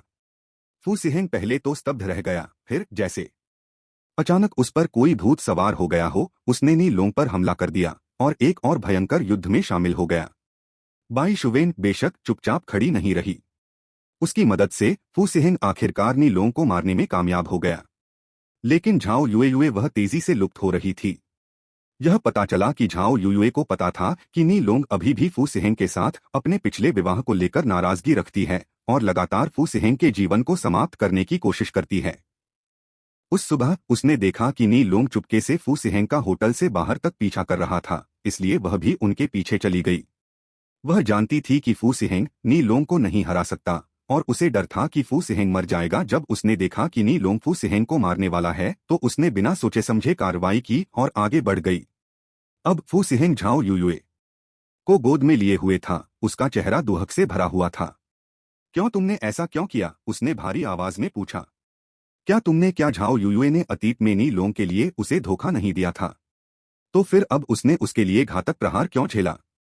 यदि वह दौड़कर न आती तो संभवतः वह अब मृत पड़ा होता। इस समय फू सिहेंग को अभी भी अपनी यादें वापस नहीं मिली थीं। उसके मन में झाओ युए के अस्तित्व का कोई निशान नहीं था। उसे याद नहीं आ रहा था कि वे कैसे मिले, कैसे उनमें प्यार हुआ, या यहाँ तक कि उनके अलग होने का दृश्य भी। फिर भी उसका हृदय असहनीय पीड़ा से ग्रस्त था, मानो किसी ने उसकी छाती फाड़ दी हो और एक खूनी घाव छोड़ दिया हो। क्योंकि मैं चाहता था कि तुम सुरक्षित रहो। झाओ युए ने अपना हाथ उठाकर उसके चेहरे को हल्के से सहलाया और एक हल्की सी मुस्कान बिखेरी। सिहेंग, तुम ही वो इंसान हो जिससे मैं इस जिंदगी में सबसे ज्यादा प्यार करती हूँ, हमेशा से करती आई हूँ। चाहे कुछ भी हो, मैं चाहती थी कि तुम जिंदा रहो, चाहे वो पहले हो या अब। उस समय वह और फू सिहेंग संयोग से नी लोंग से मिले थे। नी लोंग उसका पहला प्यार था, लेकिन कई साल पहले उनका ब्रेकअप हो गया था और तब से वे संपर्क में नहीं थे। उसने कभी नहीं सोचा था कि नी लोंग उसके प्रति ऐसे बुरे इरादे रखेगा, यहाँ तक कि फू सिहेंग के साथ झगड़ा भी करेगा।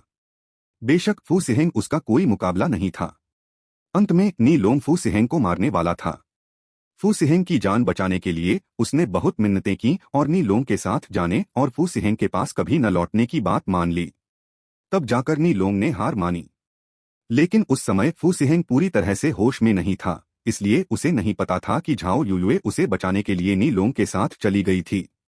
बाद में जब फू सिहेंग को होश आया और उसने पाया कि झाओ युए चली गई है, तो उसने सोचा होगा कि उसने उसे धोखा दिया है, जिसके कारण उसका दिल टूट गया और उससे जुड़ी सभी यादें दब गईं। गु वानियन ने पहले ही इसका अनुमान लगा लिया था, लेकिन अब भी वह इस त्रासदी पर आहें भरने से खुद को नहीं रोक पा रही थी।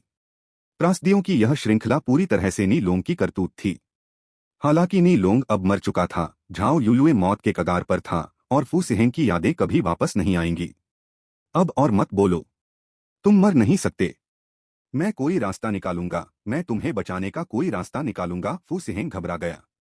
उसने गुवानियन की ओर देखा, उसकी आंखें अचानक चमक उठीं। बॉस गु, क्या आपके पास कोई रास्ता है? क्या आप उसे बचा सकते हैं? गुवानियन ने अपना सिर थोड़ा हिलाया। भले ही वह दूसरों के मामलों में हस्तक्षेप कर सकती थी, जो वह नहीं कर सकती थी, उसके पास झाओ युए को बचाने का कोई रास्ता नहीं था। फू सिहेंग की आंखें धुंधली हो गईं, लेकिन वह जल्दी से बेतुकी बातें करने लगा। तो मैं उसे वापस होटल ले जाऊंगा। वे उसे वहां बचा सकते हैं, है ना? वहां दवा है ना? मेरा भाई ठीक हो गया है तो उसे। सिहेंग, ऐसा मत करो, झाओ युए ने कमजोरी से मुस्कुराते हुए कहा। मैं ऐसा नहीं कर पाऊंगा। मुझे साफ पता है। अपनी मेहनत बर्बाद मत करो। मैंने उन्हें पहले कहते सुना था कि तुम मुझे भूल गए हो। क्या यह सही है? शायद यही अच्छा है। कम से कम भविष्य में जब तुम मेरे बारे में सोचोगे तो तुम्हें ज्यादा दुख नहीं होगा। उसकी आवाज कमजोर होती गई और अंततः उसका हाथ ढीला पड़ गया। नहीं, फू सिहेंग निराशा से चिल्लाया। नहीं, जागो, तुम मर नहीं सकते। उसने झाओ युए के शरीर को बुरी तरह हिलाया, लेकिन यह सब व्यर्थ था। अंत में वह केवल झाओ युए को पकड़े हुए वहीं बैठ सकता था। उसका दिमाग खाली था। उसे लगा कि उसे रोना चाहिए, लेकिन किसी वजह से आंसू नहीं आ रहे थे। बस उसके दिल में एक दर्द सा महसूस हो रहा था जिससे उसका दम घुट रहा था। उसका दिमाग पूरी तरह खाली था। बाई शुवेन ने सांत्वना देते हुए उसके कंधे पर थपथपाने के लिए हाथ बढ़ाया, लेकिन फिर अपना हाथ वापस खींच लिया। ऐसे समय में सांत्वना के कोई भी शब्द खोखले और शक्तिहीन होंगे। हालांकि अब वह भी चीजों को स्पष्ट रूप से देख पा रही थी। सच तो यह है कि वह फू सिहेंग को उतना पसंद नहीं करती थी। कम से कम वह फू सिहेंग के लिए अपने जीवन का बलिदान कभी नहीं कर सकती थी जैसा कि झाओ युयुए ने किया था। इसके अलावा झाओ युयुए की मृत्यु के साथ भले ही फू सिहेंग को उसकी पहले की कोई याद नहीं थी, फिर भी वह अब से हमेशा उसके दिल में रहेगी।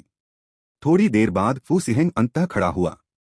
झाओ युएव को ले जाकर उसने खाली जमीन का एक उपयुक्त स्थान ढूंढा और उसे दफना दिया। जहां तक नी लोंग की लाश का सवाल है, स्वाभाविक रूप से किसी को इसकी परवाह नहीं थी। इसे अपवित्र न करना पहले से ही दयालुता थी। होटल वापस आकर गु वानियन को सिस्टम से एक नया मिशन प्राप्त हुआ। डिंग। नया मिशन अनलॉक हुआ। बुक स्टोर से कुल 100 किताबें बेचें, किसी भी प्रकार की कोई समय सीमा नहीं। मिशन पुरस्कार 8वीं मंजिल के सभी कमरे अनलॉक, 7वीं मंजिल के सभी कमरे एक बार अपग्रेड किए गए। सुपरमार्केट में सभी आइटम अनलॉक। सौंदर्य और त्वचा देखभाल स्टोर अनलॉक करें। सौंदर्य और त्वचा देखभाल स्टोर में सभी उत्पादों की असीमित मात्रा अनलॉक करें। स्कूल और एक शिक्षण भवन अनलॉक करें। स्कूल के खेल का मैदान अनलॉक करें। नोट: 8वीं मंजिल 5वीं मंजिल की तरह परिवार के कमरे हैं। होटल के मेहमान स्कूल में शिक्षण पदों के लिए आवेदन कर सकते हैं और सफल नियुक्ति के बाद प्रति माह 500 अंकों का आधार पुरस्कार प्राप्त करेंगे। यह सुनकर गु वानियन की आंखें चमक उठीं। अंततः वहां एक स्कूल होगा। इसके अलावा यह प्रणाली वास्तव में स्कूल के शिक्षकों को वेतन का भुगतान भी करेगी। यद्यपि मूल वेतन केवल 500 था, लेकिन प्रणाली के अनुसार यदि छात्र अच्छा प्रदर्शन करते तो उन्हें बोनस भी मिलता। गु वानियन को यह समझ में आ गया कि यदि प्रणाली शिक्षकों को वेतन के रूप में अंक भी देती है तो भी इससे प्रणाली की रैंकिंग पर ज्यादा प्रभाव नहीं पड़ेगा। आखिरकार जहां हानि है वहां लाभ भी अवश्य होगा। स्कूल खुलने के बाद यह बच्चों के साथ अधिक संख्या में मेहमानों को आकर्षित करेगा। सर्वनाशकारी दुनिया में कौन यह आशा कर सकेगा कि उसके बच्चे अभी भी स्कूल जा सकेंगे और शिक्षा प्राप्त कर सकेंगे। लेकिन अब होटल उनके बच्चों को स्कूल जाने का अवसर प्रदान कर सकता है। इसके अलावा एक शिक्षक कई छात्रों को पढ़ा सकता है और छात्रों के स्कूल आने पर अतिरिक्त खर्च आएगा। ट्यूशन फीस का जिक्र किए बिना भी किताबें, नोटबुक और स्टेशनरी जैसी चीजें सिस्टम के लिए आय का स्रोत होंगी, तो यह निश्चित लाभ था। सिस्टम अतिथि शिक्षण पदों के लिए कैसे आवेदन करेंगे? गु वानियन ने पूछा। स्कूल खुलने के बाद मैं साक्षात्कार कक्ष के रूप में एक अलग कमरा बनाऊंगा। जब लोग आवेदन करना चाहेंगे तो वे एक एक करके प्रवेश कर सकेंगे और मैं उनसे आवश्यकताओं के अनुसार अपनी योग्यताएं प्रदर्शित करवाऊंगा। अच्छा, ऐसा है। जहां तक किताबों की दुकान से 100 किताबें बेचने की बात है तो गु वानियन चिंतित नहीं थे।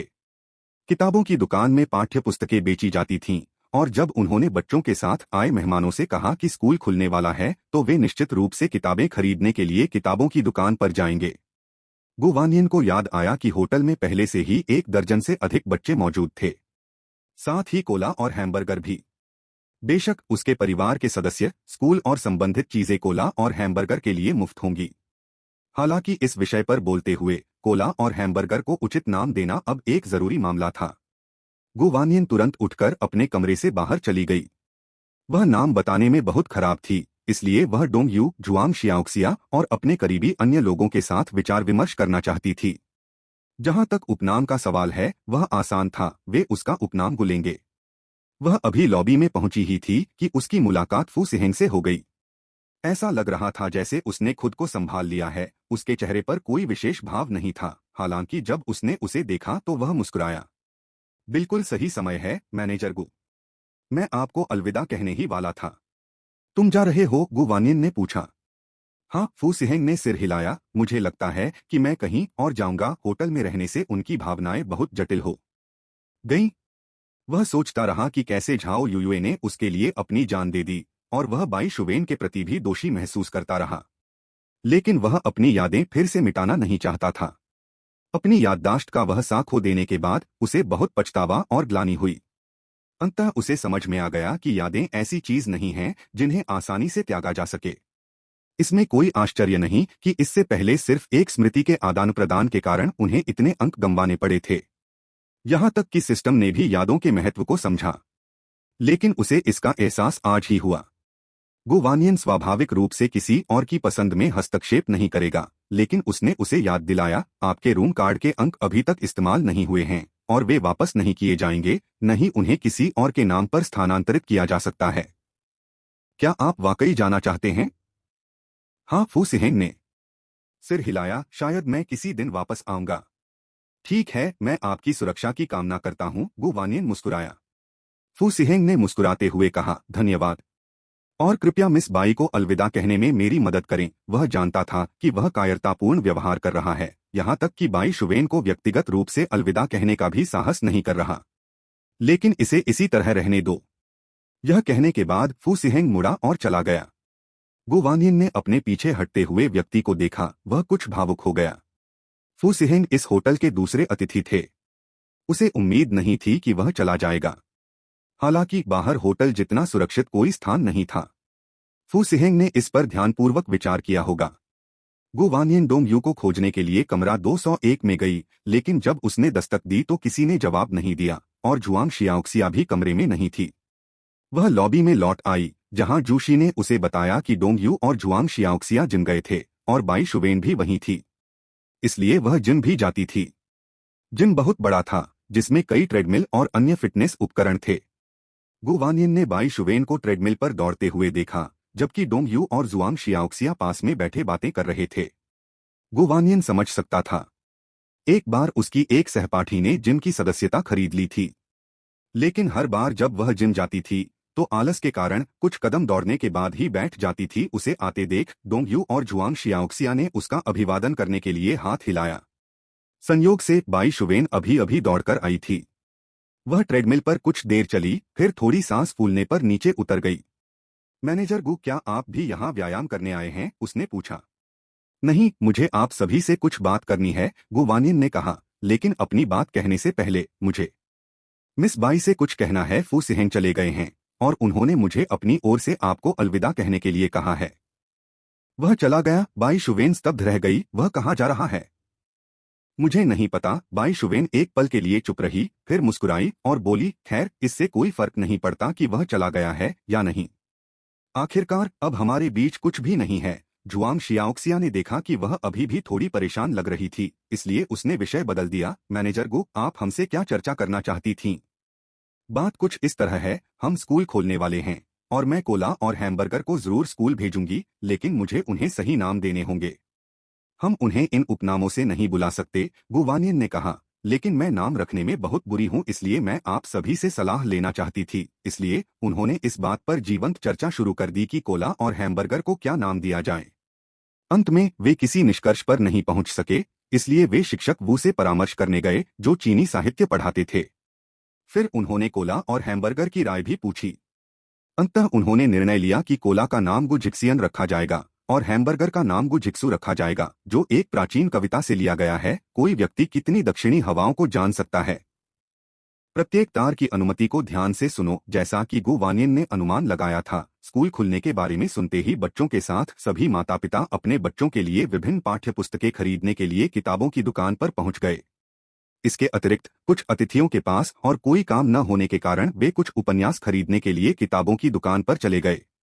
आखिरकार उनके कमरों में अभी तक मनोरंजन की ज्यादा सुविधाएं नहीं थीं और वे कैफेटेरिया या हॉट पॉट रेस्तरां में बैठकर हर समय टीवी नहीं देख सकते थे।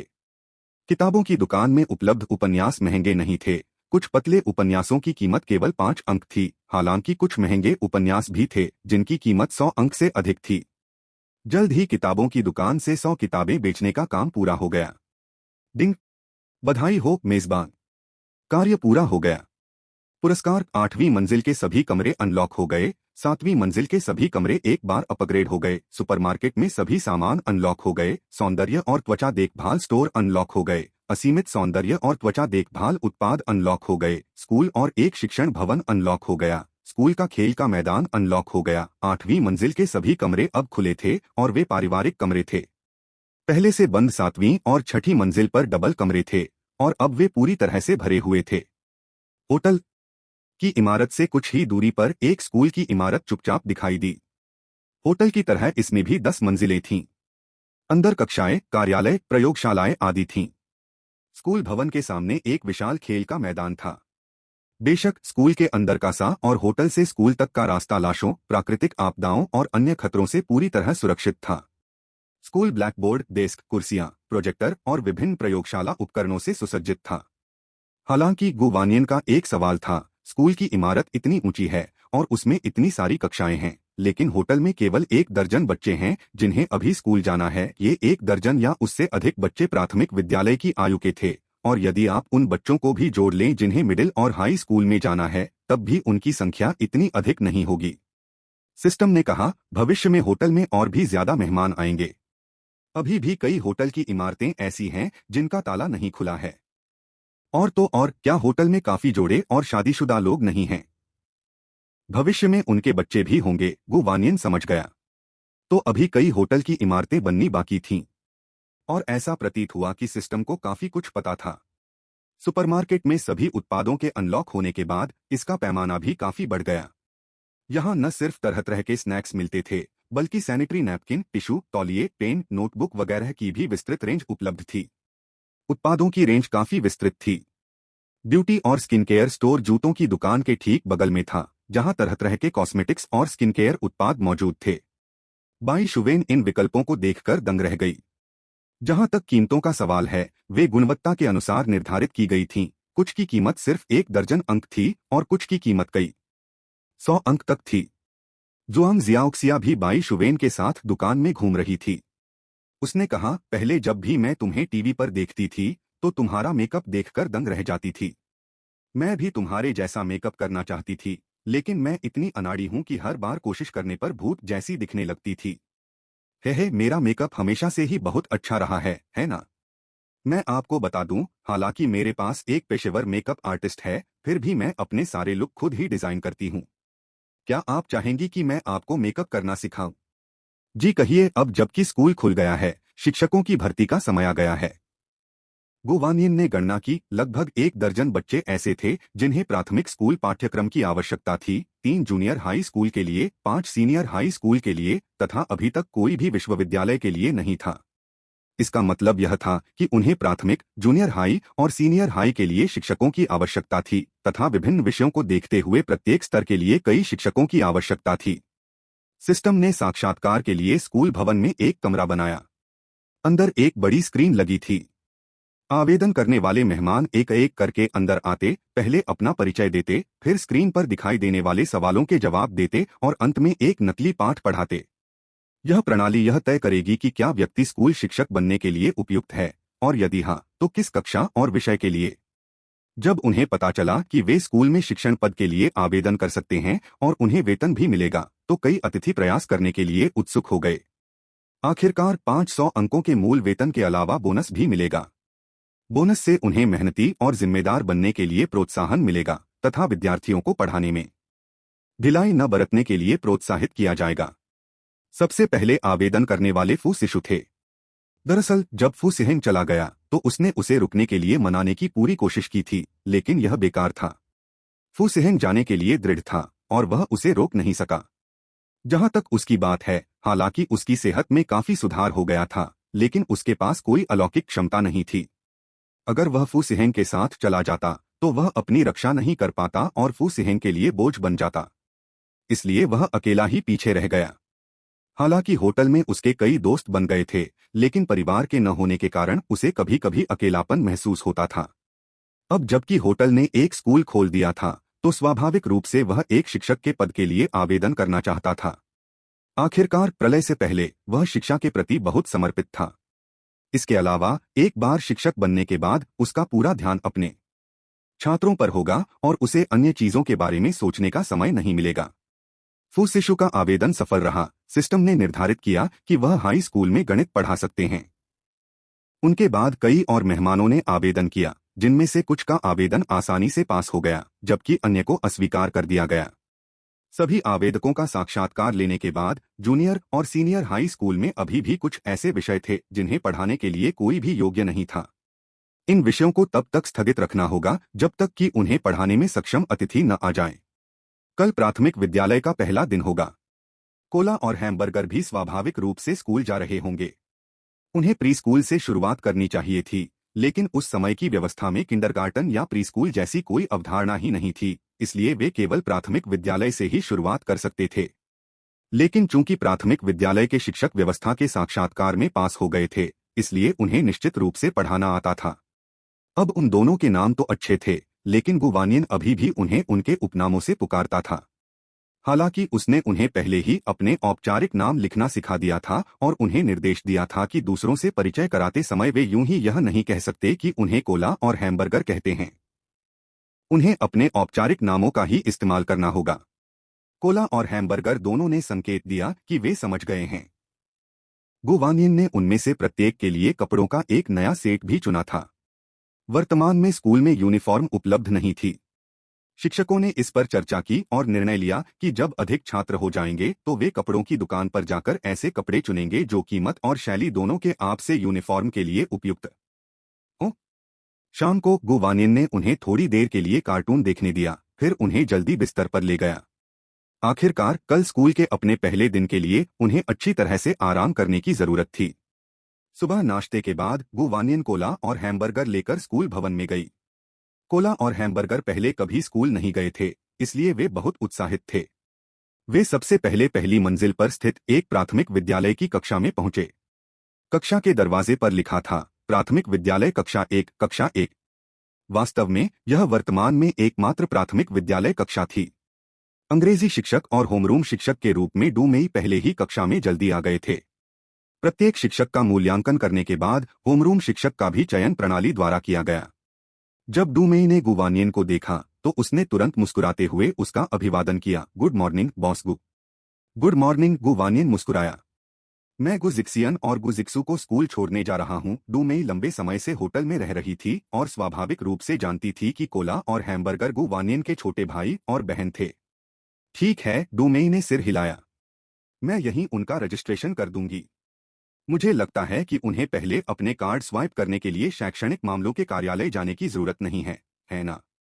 कोई जरूरत नहीं, गुवानियन ने कहा। होटल में बना स्कूल सर्वनाश से पहले वाले स्कूलों से कुछ अलग था। अब अनिवार्य शिक्षा नहीं थी और प्राथमिक स्कूल में भी ट्यूशन फीस देनी पड़ती थी। हालांकि ट्यूशन ज्यादा महंगा नहीं था। प्राथमिक स्कूल के लिए प्रति व्यक्ति प्रति सेमेस्टर 200 अंक, जूनियर हाई स्कूल के लिए प्रति व्यक्ति प्रति सेमेस्टर 350 अंक और हाई स्कूल के लिए प्रति व्यक्ति प्रति सेमेस्टर 500 अंक थे। यह प्रणाली द्वारा निर्धारित किया गया था, जिसमें प्रत्येक सेमेस्टर की गणना 4.5 महीने, प्रति वर्ष 2 सेमेस्टर तथा शेष समय शीतकालीन और ग्रीष्मकालीन छुट्टियों के लिए की गई थी। इसलिए स्कूल में पंजीकरण कराने आने वाले छात्रों को पहले शैक्षणिक मामलों के कार्यालय में जाकर अपना कार्ड स्वाइप करना पड़ता था और अंक जमा करने पड़ते थे। यह प्रणाली छात्रों की जानकारी रिकॉर्ड करती थी और स्कूल में एक अभिलेख कक्ष भी था, लेकिन होमरूम शिक्षक के रूप में डू मेई को स्वाभाविक रूप से प्रत्येक छात्र को स्वयं भी पंजीकृत करना पड़ता था। डू मेई के पंजीकरण समाप्त होने के बाद गुवानियन ने कोला और हैमबर्गर को कुछ और निर्देश दिए। उन्हें कक्षा में अच्छा व्यवहार करने और अपने शिक्षकों की बात सुनने के लिए कहा। कोला और हैमबर्गर दोनों ने आज्ञाकारी भाव से सिर हिलाया। गुवानियन जानती थी कि वे दोनों हमेशा से ही होशियार और अच्छे व्यवहार वाले रहे हैं, इसलिए उसे ज्यादा चिंता नहीं हुई। डू मेई को अलविदा कहकर वह चली गई। दोनों बच्चे स्कूल चले गए और गुवानियन अपने कमरे में आराम से कंप्यूटर पर खेल रही थी। उसे आश्चर्य हुआ कि बच्चे अपनी कक्षाओं में कैसा प्रदर्शन कर रहे होंगे। जब वे दोपहर को भोजन के लिए वापस आते तो वह उनसे पूछती, सिस्टम, क्या आज कोई नया काम है? गुवानियन ने पूछा। सिस्टम ने उसे कोई जवाब नहीं दिया। क्या यह फिर से अंतरतारकीय क्षेत्र में चला गया था? लेकिन समय की गणना करें तो यह अभी अंतरतारकीय क्षेत्र में मासिक रैंकिंग का दिन नहीं होना चाहिए। संभवतः उसे कुछ काम निपटाना था। गुवानियन को अंदर ही अंदर थोड़ी चिंता हुई, लेकिन उसने यह भी सोचा कि चूंकि यह प्रणाली हाल ही में हर बार प्रथम स्थान पर रही है और इतना अच्छा प्रदर्शन कर रही है, इसलिए अंतरतारकीय पक्ष निश्चित रूप से इसकी प्रशंसा करेगा, है ना? उम्मीद है कि कुछ भी बुरा नहीं हुआ होगा। जब सिस्टम बंद था तब भी होटल की सुरक्षा व्यवस्था और अन्य कार्य सामान्य रूप से चल रहे थे, इसलिए वह होटल के बारे में ज्यादा चिंतित नहीं थी। दोपहर को कोला और हैमबर्गर लंच के लिए वापस आए। चूंकि स्कूल की इमारत होटल के बहुत पास थी, इसलिए स्कूल में अलग से कैफेटेरिया की जरूरत नहीं थी। छात्र दोपहर के भोजन के लिए होटल में ही आ सकते थे। आपकी सुबह की कक्षाएं कैसी रहीं? गुवानियन ने पूछा। वाकई बहुत बढ़िया। टीचर ने तो मेरी तारीफ भी की, हैमबर्गर ने गर्व से कहा। टीचर ने कहा कि मैं क्लास में ध्यान से पढ़ता था और बहुत जल्दी सीखता था। शाबाश हैमबर्गर, गुवानियन ने उसके सिर पर हाथ फेरा। तुम्हारी क्या हालत है कोला?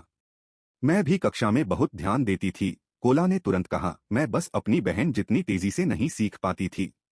कोई बात नहीं, गुवानियन मुस्कुराया। अपना समय लो। दोपहर के भोजन के बाद दोनों बच्चे झपकी लेने चले गए क्योंकि उनकी दोपहर की कक्षाएं थीं। गुवानियन को भी थोड़ी नींद आ रही थी, लेकिन सिस्टम की चिंता के कारण वह सो नहीं पा रही थी।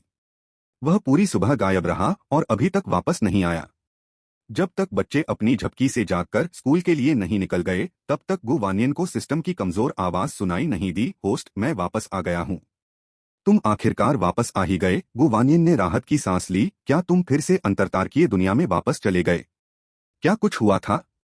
यह सब सिस्टम 066 और उसके प्रोफेसर की वजह से है, जो यह बकवास कर रहे हैं कि हम एक दूसरे के लिए उपयुक्त नहीं हैं, और डेटा विश्लेषण के अनुसार 066 आपके लिए सबसे उपयुक्त है। मैंने इंटरस्टेलर सिस्टम मैनेजमेंट ऑफिस में उनसे बहस करते हुए आधा दिन बिताया। इस बयान में बहुत ज्यादा जानकारी थी। गुवानियन ने अपने विचारों को व्यवस्थित किया और पूछा, सिस्टम 066, क्या यह डरावनी दुनिया वाला सिस्टम है? हाँ, यह नंबर 066 है और मैं नंबर 088 हूँ। गुवानियन, खम्मा, आपके दोनों नंबर काफी शुभ हैं। और इसके प्रोफेसर के साथ क्या मामला है? बस कोई बूढ़ा आदमी। हम 066 उसी ने बनाया था, तो जाहिर है वो 066 के लिए बोलेगा।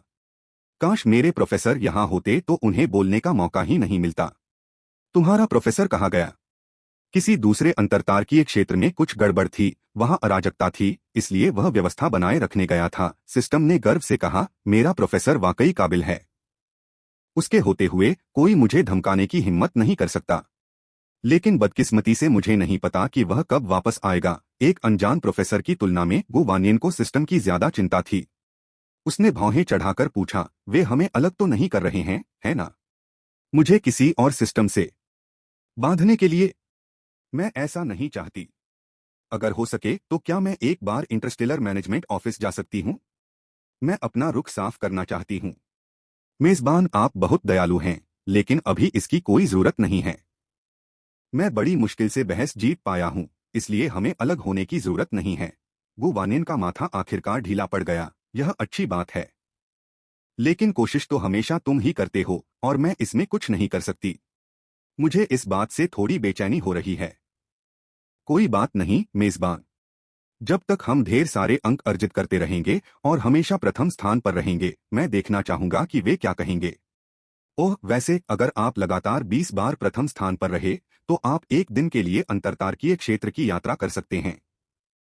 वास्तव में यह बहुत अच्छा है। गुवानियन यह देखने के लिए उत्सुक थे कि तकनीकी रूप से उन्नत अंतरतारकीय क्षेत्र कैसा दिखता है, और वे प्रोफेसर जो सभी प्रकार की प्रणालियां बना सकते हैं, वे कितने अद्भुत होंगे। बेशक अब उसे और अधिक अंक अर्जित करने की जरूरत थी। इस तरह उसे किसी अन्य प्रणाली से बंधने के लिए मजबूर नहीं होना पड़ेगा। डिंग, नया कार्य शुरू हुआ। कैफेटेरिया में कुल 50 ग्राहकों की सेवा करें। ग्राहकों को दोहराया नहीं जा सकता। कार्य पुरस्कार, 9वीं मंजिल पर सभी कमरे अनलॉक, 8वीं मंजिल पर सभी कमरे एक बार अपग्रेड किए गए। केटीवी और संबंधित सुविधाएं अनलॉक। स्किवर रेस्तरां और स्किवर रेस्तरां के लिए असीमित सामग्री अनलॉक। नोट, 9वीं मंजिल पर सभी कमरे प्रेसिडेंशियल स्वीट्स हैं। कमरे की कीमत प्रतिदिन 100 अंक तक बढ़ गई है। सिस्टम ने हमेशा की तरह कार्य जारी किया, लेकिन गुवानियन को लगा कि कुछ अजीब है। क्या यह कार्य थोड़ा सरल नहीं है? आखिरकार कैफेटेरिया में सभी व्यंजन पहले ही खुल चुके थे और गुवानियन को उन्हें चुनते समय विकल्पों की भरमार लग रही थी। सभी प्रकार के घरेलू और विशिष्ट व्यंजन मेहमानों के बीच बहुत लोकप्रिय थे। इसके अलावा हालांकि ग्राहक दोबारा नहीं आ सकते थे, फिर भी होटल में अब 50 से अधिक मेहमान थे। लगभग सभी लोग खाने के लिए कैफेटेरिया में जाते थे। यह 100 कप दूध वाली चाय या 100 किताबें बेचने से भी अधिक सरल था। सिस्टम ने कहा, वापस आने से पहले मैंने सिस्टम प्रबंधन कार्यालय में होस्ट के लिए नवीनतम कार्य की कठिनाई कम करने के लिए आवेदन किया था। लगातार 2 बार प्रथम स्थान प्राप्त करने के बाद मुझे यह विशेषाधिकार प्राप्त हुआ है। मैं देख रहा हूं तुम मेरे प्रति बहुत अच्छे हो। व्यवस्था मौन रही। वह गुवानियन को यह नहीं बताएगा कि वह उसे खोने से बहुत डरता है कि वह वास्तव में किसी अन्य प्रणाली से बंध सकती है। शाम को वानियन ने सोचा कि कोला और हैमबर्गर जल्द ही स्कूल से छुट्टी पर होंगे, इसलिए वह उन्हें लेने जाना चाहती थी। यद्यपि यह बहुत नजदीक था और कोई खतरा नहीं था, फिर भी यह बच्चों का स्कूल का पहला दिन था। जैसे ही वह होटल की लॉबी से बाहर निकली, उसने अचानक एक दुबली पतली बिल्ली को होटल के प्रवेश द्वार से अंदर आते देखा। उसकी गोल बड़ी आंखें होटल में इधर उधर खोज रही थीं, मानो भोजन ढूंढ रही हों। यह पूरी तरह से गंदा था, लेकिन काफी अच्छा लग रहा था। यह छोटी सी बिल्ली कहाँ से आई? गुवानियन थोड़ा हैरान हुआ। क्या वाकई कोई बिल्ली प्रलय में बच गई? क्या यह वाकई कोई साधारण बिल्ली है? यद्यपि ज़ॉम्बी बिल्लियों को नहीं काटते थे, फिर भी मनुष्यों के पास भोजन की कमी थी, इसलिए बिल्लियों को भोजन ढूंढने में और भी अधिक कठिनाई होती थी। इसके अलावा सर्वनाश में कई प्राकृतिक आपदाएं और उत्परिवर्ती जानवर होंगे, इसलिए सामान्य जानवरों के लिए जीवित रहना वास्तव में आसान नहीं था। सिस्टम ने स्कैन किया और निर्धारित किया, यह वास्तव में एक साधारण बिल्ली है। नियमों में कहा गया है कि मेजबान को पालतू जानवर रखने की अनुमति है और पालतू जानवरों से संबंधित भोजन, कपड़े आदि मेजबान द्वारा स्वतंत्र रूप से ले जाया जा सकता है, लेकिन रखे गए पालतू जानवरों की संख्या 2 से अधिक नहीं हो सकती। गुवानियन को बिल्लियां बहुत पसंद थीं और उसने महसूस किया कि इस बिल्ली का सर्वनाश में जीवित रहने और गलती से होटल में प्रवेश करने की क्षमता भी एक प्रकार का भाग्य था, इसलिए उसने इसे रखने का फैसला किया। जूशी, इस बिल्ली पर नजर रखना। मैं स्कूल से कोला और हैमबर्गर लेने जा रहा हूँ और थोड़ी देर में वापस आ जाऊंगा। हाँ बॉस, जूशी ने तुरंत जवाब दिया। छोटी बिल्ली की गोल आंखें कुछ देर तक उसे घूरती रहीं और एक बार तो म्याऊं भी की। गुवानियन वास्तव में उसे तुरंत नहलाना चाहती थी, लेकिन दोनों बच्चों को उठाना अधिक जरूरी था। शिक्षण भवन के निचले भाग में पहुंचकर उसने देखा कि कई अभिभावक पहले से ही वहां प्रतीक्षा कर रहे थे। दरअसल हालांकि शिक्षण भवन होटल के ठीक पीछे था, लेकिन यह बच्चों का स्कूल का पहला दिन था, इसलिए माता पिता उन्हें लेने आना चाहते थे। उसे आते देख कई अभिभावकों ने उसका स्वागत किया। गुवानियन ने मुस्कुराकर जवाब में सिर हिलाया। जल्द ही छात्रों की छुट्टी कर दी गई और वे अपने छोटे छोटे बैग लेकर एक एक करके शिक्षण भवन से बाहर निकल गए। ये बैकपैक माता पिता ने सुपरमार्केट से खरीदे थे। कई तरह के बैकपैक थे और महंगे भी नहीं थे। एक अच्छा बैकपैक सिर्फ 30 पॉइंट्स में मिल सकता था। बहन, कोला और हैमबर्गर दोनों उसकी ओर दौड़े। गुवानियन उन्हें वापस होटल ले गया। बिल्ली का बच्चा वहां से नहीं गया था। वह होटल की लॉबी के फर्श पर आलस से लेटा पड़ा था, अपनी पूंछ आगे पीछे हिला रहा था, मानो उसे पहले से ही पता हो कि यह एक सुरक्षित जगह है। बहन, यह बिल्ली का बच्चा कहाँ से आया? यह अपने आप ही अंदर आ गया। मैं इसे रखने की योजना बना रहा हूँ। बहुत बढ़िया, लेकिन यह बहुत गंदा है। हमें पहले इसे धोना होगा। गुवानियन बिल्ली के बच्चे को मुख्य कक्ष के बाथरूम में ले गई और उसे अच्छी तरह से नहलाया।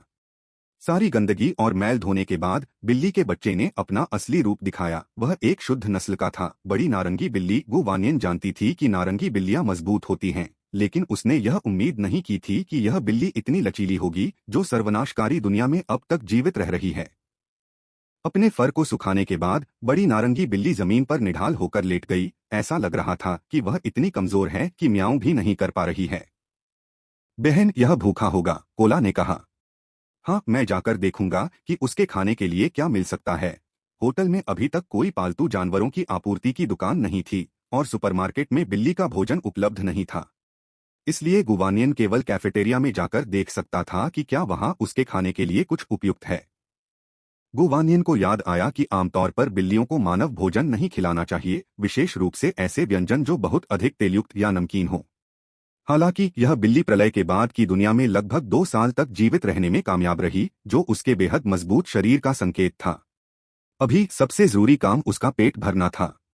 गुवानियन ने कैफेटेरिया में चारों ओर देखा और उबला हुआ चिकन ब्रेस्ट नामक एक व्यंजन पाया। उसने सोचा कि यह व्यंजन काफी उपयुक्त है, इसमें तेल कम है और नमक भी ज्यादा नहीं है। इसलिए उसने एक सा लिया और उसे बिल्ली को खिलाने के लिए वापस ले आई।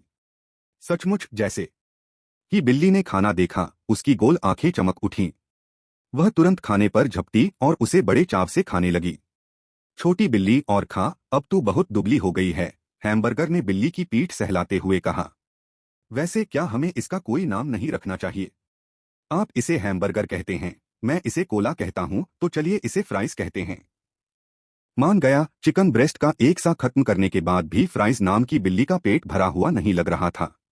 उसने गुवानियन की तरफ एक हल्की म्याऊं की आवाज निकाली और उसके पास आकर अपना सिर उसके हाथ के पिछले से पर रगड़ने लगी। अभी भी पेट नहीं भरा, गुवानियन ने उसे सहलाया। कोला, हैमबर्गर, सुपरमार्केट जाकर देखो कि वहां सूखी मछली या ऐसा ही कुछ है या नहीं, कुछ ले आओ ताकि वह खा सके। ठीक है, कोला और हैमबर्गर जल्दी से सूखी मछली के कई पैकेट ले आए। फ्राइज ने सब खा लिया, आखिरकार संतुष्ट हो गया। वह कंबल से बने अस्थाई बिल्ली के बिस्तर में दुबक गया और धीरे धीरे सो गया।